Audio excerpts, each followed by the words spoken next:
actually originally wanted to go into pediatric plastic surgery. It was in medical school that I worked with a patient that had a cranial reconstruction done, and I thought that the surgery was really cool and the outcome was like fantastic, that this girl was going to have something that people would have ostracized her for in terms of having like a misshapen forehead, and then after the surgery she wasn't going to anymore. So I was looking for something that I thought could make a really kind of profound difference in people's life. Even prior to plastic surgery, I was considering going into surgery that could help people regain their hearing. So I got to my residency and decided that I didn't want to do pediatric plastic surgery because a lot of people get their training in that and then don't actually use it. They go into cosmetic surgery, which was like not really what I want my focus to be. So in all honesty, like I was pretty lost for a couple years in terms of like, did I make the right choice? Like, should I be in this field? Like, what am I doing? And I'm like just so incredibly lucky that the hospital that I worked at started a multidisciplinary treatment center for trans and gender diverse individuals. And so at one of the hospitals that I worked at, the surgeon was like taking on this project and the hospital was bringing in these surgeons to come and train him how to do it. So I started to get this exposure for the first time in my life to this field of work. And it was really my friends at the time that were like, yeah, Alex, like this is more excited than you've ever talked about anything. And I was like, yeah, I think that I want to do it. And then like as the kind of like the years went on, I was like, I think I'm going to do only this.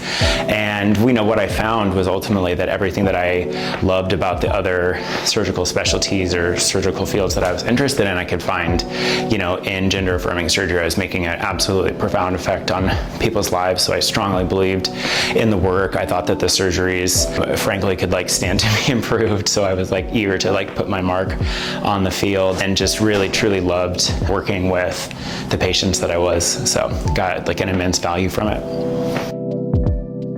Yeah, I think I was actually just telling this story to someone that I was working with that like when I first started in my career, I wasn't not out, but I wasn't out and I just thought like this doesn't make any difference. I wasn't out professionally, I guess what I'm trying to say. But I said it doesn't make any difference like my profession or my sexuality, like it shouldn't. It's actually when I joined this practice that GCC started to like list me as like a queer surgeon. And initially I was like, gosh, I don't know if I should, I'm like a cis white male, like I don't know if I should be taking on like that term. This is like years ago and you know, it's like now I'm very like comfortable with it, but I of course wasn't going to deny it. And I then started to have, you know, patients that would like make comments about it, like in our like consults, how they thought it was like so cool to see, you know, like a queer person in this space. And I never ever considered like the importance of that or that other people would be kind of like viewing it that way. So I'm, you know, at this point, like really happy to, you know, brand that like everywhere, you know, like happy to, you know, make some space for queer people in medicine.